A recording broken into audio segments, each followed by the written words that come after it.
चलिए बात करते हैं आज हम फिर गांव गगड़पुर की, जहां पर आज हमारे साथ गांव के कुछ लोग हैं और लोकसभा चुनाव भी नज़दीक हैं। आइए जानते हैं गांव के लोगों का क्या कहना है लोकसभा चुनावों पर। थोड़ी हाँ जी, क्या कहना चाहोगे? जो भाजपा सरकार है आपकी उम्मीदों पर खरा उतर पाई है? बिल्कुल नहीं। हमने 10 साल इसका कार्यकाल देखा है। गरीबों का कोई काम नहीं हुआ। सिलेंडर पहले 450 का अब 1100 का मिला है। बच्चों के सक्षम पे पैसे आते थे, उनके पैसे भी रोक दिए। उल्टा ये कह रहे हैं कि हम बच्चों का जो पैसा है वो ब्याज समेत वापस लेंगे। जो किसान हैं जिनकी फसल मरी है उनको अभी तक कोई मुआवजा नहीं मिला। जिनकी फसल मरी है उनको मुआवजा नहीं, जिनके ऊपर वाली जगह पे फसलें मरी हैं उनको मुआवजा मिल गया है। जो बहुपुर वाली सड़क टूटी हुई है ऐसी पड़ी है, 20-20 फीट के खड्डे थे, लोगों ने आप भरी है, इन्होंने नहीं कुछ किया। अब इलेक्शन के दौरान बिजली वाले आते हैं, गाड़ी लेके आते हैं, मीटर भर के ले जाते हैं। मैंने कल उनको रिक्वेस्ट की कि आप मीटर ना उतारो, गरीब आदमी हैं। पानी जो है ना बटन दबने से निकलता है, बोकी दबने से नहीं निकलता। पर वो माने नहीं हमारी बात। कुलवंत को मैंने फ़ोन किया, वो कहता नहीं ये तो उतारेंगे। कुलवंत ने भी उनको कहा भी ना उतारो, पर वो फिर भी नहीं माने। ऐसे में क्या लगता है, जिस तरह से भाजपा सरकार की तानाशाही चल रही है और इंडिया गठबंधन दोबारा जो एक गुट हो चुके हैं, आम आदमी पार्टी है, कांग्रेस है, राजकुमार सैनी भी एक मंच पर इकट्ठे हो चुके हैं, तो क्या लगता है ये भाजपा से टक्कर कर पाएगी या क्या रहेगा? 5 साल तो रहे हैं सैनी साहब, राजकुमार सैनी, उन्होंने कभी चक्कर नहीं लगाया। 5 साल नैब सैनी आए, उन्होंने एक चक्कर लगाया है, कोई काम नहीं उन्होंने किया। ये शेड बना हुआ है, 5 साल में लिया हमने रिक्वेस्ट करके, उन्होंने दिया नहीं, पीछे पड़ के लिया है। कोई काम इन्होंने नहीं किया लोगों का। सब लोग बेचारे, किसी का राशन कार्ड कट जाता है, किसी का बिल कट जाता है, किसी का बिल ज़्यादा आ जाता है उसकी लेट काट देते हैं। बड़े चक्रों में गरीब आपकी नज़रों में कौन सी सरकार बेहतर है? कौन सी ऐसी सरकार है जो गाँव का विकास करवा पाई? मेरे से क्यों कहलाते हो? आपको सब पता है कौन सी सरकार 10 साल रही है बढ़िया, आपको पता ही है। अगर मैं ऐसा कहूँगा तो मेरे पीछे पड़ जाएंगे बीजेपी वाले। बड़े बड़े लीडरों को अंदर कर दिया, मैं तो है नहीं कुछ। आपने अभी कहा कि जो बिजली के जो मीटर थे यहाँ, तो काफ़ी लोगों के बिजली के मीटर उतार लिए हैं। बिल्कुल उतार। और अगर पंजाब की बात करें, 7 लगते गाँव की, तो वहाँ पर बिजली फ्री है। ऐसे में क्या रहेगा? बिजली फ्री है, कणक फ्री है, वहाँ सब लोग खुशी हैं। यहाँ हमारे हरियाणा में बड़ा बुरा हाल है। किसी का राशन कार्ड कट जाता है, किसी की बिजली नहीं है, पंखा चलाने के लिए बिजली नहीं है, पानी भरने के लिए बिजली नहीं है, मीटर वो उतार रहे हैं, किसी की मानते नहीं है। कहते ऊपर से एसडीओ, मैं क्या भी विधायक से ऊपर कोई नहीं। अब भी मेरी बात हुई है सुबह, विधायक से या मंत्री के ऊपर कुछ नहीं। वो कहते मंत्री क्या है? क्या लगता है फिर, यानी कि हरियाणा से बेहतर पंजाब सरकार है? हाँ जी, ये तो है। इसमें तो फिर बढ़िया है जी, हरियाणा से तो बहुत बढ़िया है पंजाब सरकार। किसानों का समर्थन किया उसने, किसान हमारे मारे गए बेचारे, इधर बैठे हैं, शंभू बैरियर पे इधर बैठे हैं। इसका इलेक्शन पे प्रभाव पड़ेगा। क्या कहना चाहोगे? ਅਸੀਂ तो यही कहना चाहांगे जी, क्योंकि सरकार बहुत वधिया जी है पंजाब वाली है। हरियाणा की जी सरकार है इन फिट भैड़ी है जी, इससे बहुत लोग तंग है जी। क्या भाजपा सरकार है तानाशाही की सरकार है? हाँ जी, भाजपा सही तो तानाशाही सही, ये तो आपका जोर कर देनी, जोर नाल ही सारा कुछ कराते जी। हाँ जी, तानाशाही जी और जी की। जिस तरह से यहाँ पर अब मैदान में है भाजपा की तरफ से जो पूर्व सांसद थे नवीन जिंदल, वो मैदान में है, और इनेलो के अभय चौटाला है, और जो अपना गठबंधन का है सुशील गुप्ता उतारे गए हैं मैदान में, कांग्रेस और आप पार्टी है। तो कौन सा चेहरा बढ़िया है जो आपको लगता है जो आपके गांव का कुरुक्षेत्र लोकसभा का पूरा विकास कर पाई? ਅਸੀਂ ਤਾਂ ਨੇ ਜਿਹੜੇ गठबंधन वाली सरकार है वधिया है जी। हाँ जी, ਤੇ ਸਾਰਿਆਂ ਨੂੰ, क्योंकि गरीबां ਨੂੰ भी अमीरां ਨੂੰ एक बराबर समझेगी जी। ठीक है, क्या कहना चाहोगे आप, जिस तरह से देखा गया है कि सरकार की तरह से बोलो जो आजकल सरकार ये दे रही है अनाज राशन कार्ड पे, ठीक है, ये बाजरा बांट रही है। आजकल बाजरा खाने का है नहीं है खाने का। जो कणक आ रही है वो भी थोड़ी खराब आ रही है, ठीक है। मैं क्यों खराब आ रही है ये क्या पता, सरकार को पता होना चाहिए। पीछे से भेज देते हैं, यहाँ बांट जाते हैं, जैसी मिलती है गरीब वैसी ले लेते हैं। अभी चुनाव नज़दीक है, तो ऐसे में कौन सी सरकार बढ़िया है जो गरीब हित की बात करे? अब गरीब हित की बात तो ऐसे अभी जो गठबंधन वाली इन्होंने बता दी है वही है। नहीं, भाजपा सरकार अपनी मुद्दों पर खरा नहीं उतर पाई। भाई ये गरीब के लिए तो ऐसा ही है, ठीक है कि नहीं। जो भी है ठीक कर रही है, जैसा कर रही है ठीक कर रही है, जो अपना अपना उनको अच्छा लग रहा है वो कर रही है। हाँ जी, हाँ जी। जबरदस्ती कर रही है जी, हाँ जी, क्या कहना चाहोगे आप? जबरदस्ती कर रही है जी। किसानों के लिए जो शहीद हुए उनकी नहीं कोई सुनी, जो किसानों उठाओ आंदोलन में बैठे उनकी नहीं सुन रही, ठीक है ना बात।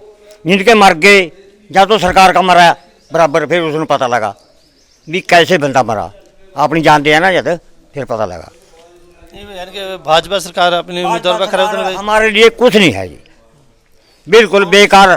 कौन सी सरकार बढ़िया है? जो सरकार तो जो अभी जो सारे एक समझा और सरकार भाईचारा गला लेकर चला, भाईचारा गला लेकर चला, ठीक है ना जी। हम तो उसमें चंगी समझा इन्होंने तो पार्टियां बना दिया जी, अंदर चक्का ठोक दिया बेदोषी, जैसे बेदोषी बंदे अंदर ठोक दिए ना, न कि किसी ने बंदा समझ दिया, किसी ने समझ नहीं रहे। इनकी चल रही है जी, कोर्ट इनके, सरकार इनकी, आप समझ रहे हो। तन्नू भी ठोक सका अंदर, बन्नू भी ठोक सका अंदर, कि इनका अंदर कानून इन्होंने आप ऐसे बना दिया जी, गैर कानूनी कानून बना दिए ना इन्होंने, गैर कानूनी कानून जो देश के लिए कुछ भी नहीं कर सकते हैं कानून, सिर्फ इनकी सरकार में कर सकें और कानून। जे इन्होंने पलटा दे सरकार को तो इन्होंने पता लगा भी के कानून हुआ, इन्होंने अंदर चक्का ठोका, कोई चंगी सरकार आवा तो इन्होंने अंदर ठोका, फिर इन्होंने बयान लिया, इन्होंने की घटा लेकर आया। जिस तरह देखा गया कि आपने अभी बताया कि जो सीएम केजरीवाल है उसको अंदर कर दिया, हाँ, क्या इसका असर पड़ेगा हरियाणा पे? हाँ जी बिल्कुल पड़ेगा जी, हम तो कह रहे हैं जी अपनी आत्मा दे भी गैर कानूनी कानून लेकर सरकार जबरदस्ती कर रही है जनता पर, कोई चंगी बात नहीं है। किसी का अंदर पूछा जी जिसका मर जा, ठीक है ना बात। आइए जानते हैं, इनका गांव है, इस गांव पर इनका क्या कहना है? रमेश जी, क्या कहना चाहोगे? जिस तरह से आज हम यहाँ पर आए, कुछ बुजुर्ग लोग मिले, उन्होंने अपनी समस्याएं बताई और इनकी बातों से ये पता चला है कि वाकई ही भाजपा सरकार से आम गरीब वर्ग काफ़ी दुखी है, तो इस पर क्या कहोगे? देखो जी, सबसे पहले बात तो ये है कि कहते हैं भी आज के बच्चे कल का भविष्य है, तो बच्चों की पढ़ाई ख़त्म करने में इस बीजेपी की सरकार ने कोई कसर नहीं छोड़ी। सारे का सारा पाठ्यक्रम बदल दिया गया, जिसके कारण गरीब लोगों को बहुत महंगी किताबें दोबारा खरीदनी पड़ी और सरकारी स्कूल धड़ाधड़ बंद करती जा रही है सरकार, ताकि गरीब का बच्चा पढ़ लिख के तरक्की ना कर ले। फिर बात आ जाती है जवानों की। हरियाणा भारत में सबसे ज़्यादा बेरोजगारी से ग्रस्त है, ये मैं नहीं कह रहा हूँ, ये बीजेपी सरकार के केंद्र के आंकड़े कह रहे हैं कि हरियाणा में बेरोजगारी सबसे ज़्यादा है पूरे देश में। फिर बात आ जाती है बुज़ुर्गों की। बुज़ुर्गों को आप किसी को मर्जी पूछ के देख लो, ऑनलाइन सेवाओं के चक्कर में हर बुज़ुर्ग इतना उलझा पड़ा है, उसकी पेंशन नहीं आती, बिजली का बिल भर दो बीपीएल राशन कार्ड कट जाता है, अगर किसी ने कोई इनकम टैक्स रिटर्न भर दिया उसमें किसी की इनकम 5 लाख किसी की 10 लाख दिखा दो, बाकी सेवाएं उसकी बंद हो जाती हैं। तो आम आदमी को उलझा के रखा हुआ है सरकार ने। जिस तरह देखा गया है सीएम केजरीवाल को अंदर के, क्या उसका कुछ इफेक्ट रहेगा हरियाणा पे जो आने वाले चुनाव है उसमें? देखिए, सीएम केजरीवाल कोई आम आदमी पार्टी के पहले नेता नहीं है जिसको बीजेपी सरकार ने ईडी के द्वारा गिरफ्तार किया है। इससे पहले उन्होंने सत्येंद्र जैन और मनीष सिसोदिया जी और संजय सिंह, अब केजरीवाल जी।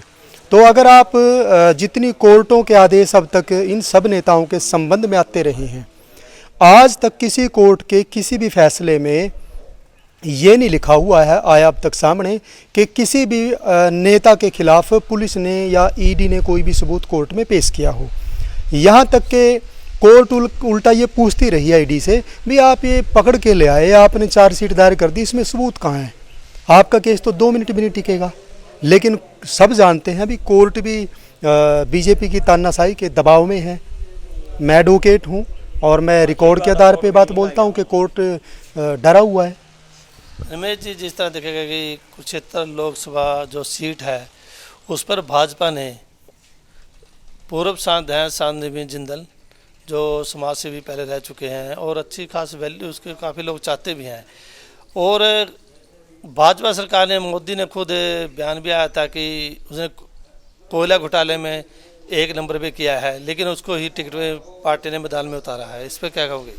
देखिए, पहली बात तो ये है कि नवीन जिंदल कभी सोशल वर्कर नहीं रहे। मैं आपको उसके पीछे की हकीकत बता देता हूँ। अगर नवीन जिंदल ने आई कैंप लगाए तो एक आदमी के आंखें बनाने पे उस टाइम पे लगभग 1700 रुपये के आसपास, 1720 रुपये के आसपास खर्च आता था। और ओपी जिंदल ग्रामीण जन कल्याण संस्थान के नाम पे जो चैरिटेबल ट्रस्ट है, सरकार से एक आदमी की आंखें बनाने के 2200 रुपये जिंदल के संस्थान को मिलते थे। इसका मतलब ये हुआ उसने जिंदल के संस्थान ने एक आदमी की अगर आंखें बनवाई, 1720 रुपये उसका खर्च आया, सरकार से उसको 2000 से लेकर 2200 रुपये तक मिले हैं उस आदमी के नाम पे। तो उसने पैसा लगाने की बजाय उल्टा सोशल वर्किंग से कमाया है। पहली बात यही बात है। दूसरी बात, बीजेपी ने ही कोयले घोटाले के आरोप जिंदल के ऊपर लगाए। लोकसभा के अंदर मुद्दा उठाया कि कोयला खान घोटाले के अंदर जिंदल के खिलाफ कार्रवाई हो, सीबीआई में केस चला। तो जिस नेता को, नवीन जिंदल को बीजेपी चोर, ठग और भ्रष्टाचारी कहती रही है, आज उसी को टिकट दे के उसने मैदान में उतार दिया। इससे पहले भी सैकड़ों एग्जाम्पल हैं जिनको ईडी के नोटिस आए और खुद अमित शाह और नरेंद्र मोदी जिन नेताओं को भ्रष्टाचारी कहते रहे, डाकू कहते रहे, उन सबको किसी को डिप्टी सीएम, किसी को सीएम, किसी को राज्यसभा का सांसद बनाया है और अब जिंदल को कुरुक्षेत्र से मैदान में ले आए। क्या लगता है पे सुशील गुप्ता, नवीन जिंदल ये फाइट कर पाएंगे? देखिए, जो कुरुक्षेत्र लोकसभा के लोग हैं, ये सभी, जैसा कि मेरे से पहले जो साथी बोले थे उन्होंने बताया, राजकुमार सैनी कभी नहीं आए, नवीन जिंदल कभी नहीं आए हल्के में, और नैब सैनी कभी नहीं आए। तो कुल मिला के ये सब लोग जो हैं वो अनदेखी का शिकार हैं इन सब की का। तो लोकसभा से इंडिया गठबंधन के जो उम्मीदवार हैं, आम आदमी पार्टी के स्टेट प्रेसिडेंट हैं सुशील गुप्ता जी, बिल्कुल वो जीत के जाएंगे।